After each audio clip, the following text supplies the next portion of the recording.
Palavra da Verdade, devocional de 13 de novembro. Amor invencível. Se um homem repudiar sua mulher e ela o deixar e tomar outro marido, porventura aquele tornará a ela? Não se poluiria com isso de todo aquela terra? Ora, tu te prostituíste com muitos amantes, mas ainda assim torna para mim, diz o Senhor. Jeremias 3, verso 1. Em todos os relacionamentos da vida não há nada mais danoso do que a traição. A traição destrói a confiança, faz perder o respeito e quebra o encanto de uma relação. A Escritura retrata o relacionamento de Deus com seu povo como uma aliança de casamento. No Velho Testamento, os profetas frequentemente usam esta figura para ressaltar o caráter indissolúvel da união entre Deus e Israel. No Novo Testamento é conhecida a imagem da Igreja como a noiva de Cristo pela qual ele se entregou. A questão é que desde as primeiras etapas desta aliança, não somos uma noiva ou esposa muito fiel. Na verdade, por toda a Escritura, essa aliança espiritual é inteiramente sustentada pelo noivo esposo. O amor de Deus pelo seu povo é invencível. Já vimos em devocional anterior que os capítulos 2 e 3 de Jeremias consistem numa coletânea poética de oráculos acusando Judá e Israel de prostituição espiritual. Por isso é chamado de ciclo da prostituição. Dois fatos são ressaltados. De um lado, temos Judá e Israel, os reinos do norte e do sul, denunciados por sua infidelidade para com o Deus da aliança, pela qual eles deixam o Senhor e sua lei para adorar os ídolos e praticar as mesmas abominações que as nações que o Senhor desapossara de diante deles. De outro lado, temos o amor invencível do Senhor, que permanece fiel à sua aliança ainda que discipline seu povo infiel. É esse amor invencível que contemplamos neste capítulo 3 até o capítulo 4, verso 4. Primeiramente, contemplamos o amor invencível chamando à reconciliação o seu povo infiel, no texto da nossa meditação. Apesar de Israel e Judá multiplicarem seus amantes, uma alusão à multiplicação de alianças com povos pagãos e à adoção de seus deuses, apesar disso, o Senhor propõe à esposa adúltera aquilo que o marido traído na mesma condição jamais faria em sã consciência. Ele a convida a voltar para ele após haver ela se prostituído com muitos amantes. Este adultério espiritual foi cometido tanto por Judá como por Israel. Judá poluiu a terra toda com suas prostituições ao adorar pedras e árvores, e não sentiu vergonha mesmo sob a maldição da aliança. A esposa infiel nem temeu a punição de sua irmã Israel, que foi antes dela para o cativeiro, como está escrito nos versos 6 a 8. Na verdade, Judá se tornou pior do que Israel por apresentar um amor fingido, como ele denuncia nos versos 4 e 5. Não é fato que agora mesmo tu me invocas, dizendo: Pai meu, tu és um amigo da mocidade, conservarás para sempre a tua ira, ou a reterás até ao fim? Sim, assim me falas, mas cometes maldade a mais não poder. Igualmente no verso 10 o Senhor denuncia: Apesar de tudo isso, não voltou de todo o coração para mim a sua falsa irmã Judá, mas fingidamente, diz o Senhor. Isto porque, enquanto Israel, o reino do norte, apostatou declarada e assumidamente do culto ao Senhor, Judá, o reino do sul, desenvolveu uma religiosidade hipócrita e paganizada. Os profetas de Israel profetizavam explicitamente em nome de Baal, mas os profetas de Judá falavam falsamente em nome do Senhor, enquanto incentivavam um sincretismo idólatra. Isto aconteceu nos dias de Josias. Jeremias foi o grande incentivador da reforma religiosa empreendida por Josias, apesar de cujos esforços Judá permaneceu praticando uma religião meramente nominal.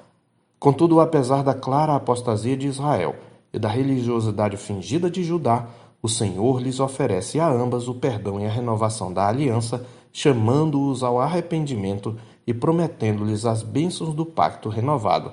Ele faz isto primeiro com Israel nos versos 12 e 13, depois com Judá, nos versos 14 a 25, e então com todo Israel, no capítulo 4, de 1 a 4.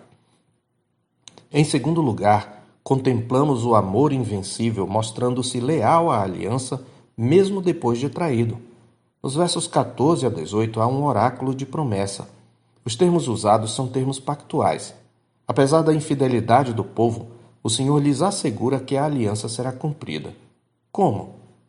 Primeiro, a disciplina os purificaria de suas impurezas e eles voltariam para o Senhor. Segundo, o Senhor lhes daria pastores fiéis. Terceiro, Israel voltaria a Sião e o trono do Senhor seria restabelecido. Por fim, quando se convertessem, não apenas seriam abençoados, como se tornariam bênção às nações, mas era preciso converter-se de uma religiosidade formal e exterior para uma piedade sincera. Por isso, em terceiro lugar, o amor invencível ensina o caminho do arrependimento a um povo endurecido pelo pecado. Nos versos 12 e 13, o Senhor ordena a Jeremias: Vai, pois, e apregou estas palavras para o lado do norte e dize: Volta, ó pérfida Israel, diz o Senhor, e não farei cair a minha ira sobre ti, porque eu sou compassivo, diz o Senhor, e não manterei para sempre a minha ira. Tão somente reconhece a tua iniquidade, reconhece que transgrediste contra o Senhor teu Deus, e te prostituíste com os estranhos debaixo de toda árvore frondosa, e não deste ouvidos à minha voz, diz o Senhor. Em sua graça irresistível, o Senhor chega a colocar as palavras de arrependimento na boca do seu povo, nos versos 22 a 25. Voltai, ó filhos rebeldes, eu curarei as vossas rebeliões. Eis-nos aqui, vimos ter contigo, porque tu és o Senhor nosso Deus. Na verdade, os outeiros não passam de ilusão, nem as orgias das montanhas. Com efeito, no Senhor nosso Deus está a salvação de Israel, mas a coisa vergonhosa devorou o labor de nossos pais desde a nossa mocidade, as suas ovelhas e o seu gado, os seus filhos e as suas filhas. Deitemo-nos em nossa vergonha e cubra-nos a nossa ignomínia, porque temos pecado contra o Senhor nosso Deus, nós e nossos pais, desde a nossa mocidade até o dia de hoje, e não demos ouvidos à voz do Senhor nosso Deus. No capítulo 4, do verso 1 ao 3, com amor invencível, o Senhor aponta as atitudes que expressam genuíno arrependimento. Se voltares, ó Israel, diz o Senhor, volta para mim. Se removeres as tuas abominações de diante de mim, não mais andarás vagueando. Se jurares pela vida do Senhor em verdade, em juízo e em justiça, então nele serão benditas as nações e nele se glorificarão. Porque assim diz o Senhor aos homens de Judá e Jerusalém: Lavrai para vós outros campo novo, e não semeeis entre espinhos. A figura do campo novo a ser semeado expressa a necessidade de um coração limpo, livre da erva daninha do pecado. Só assim Israel poderia experimentar a verdadeira renovação. O Senhor mostra assim que a verdadeira piedade é antes de tudo uma atitude interior. Por isso o profeta adverte no capítulo 4, verso 4: Circuncidai-vos para o Senhor, circuncidai o vosso coração, ó homens de Judá e moradores de Jerusalém, para que o meu furor não saia como fogo e arda, e não haja quem o apague por causa da malícia das vossas obras.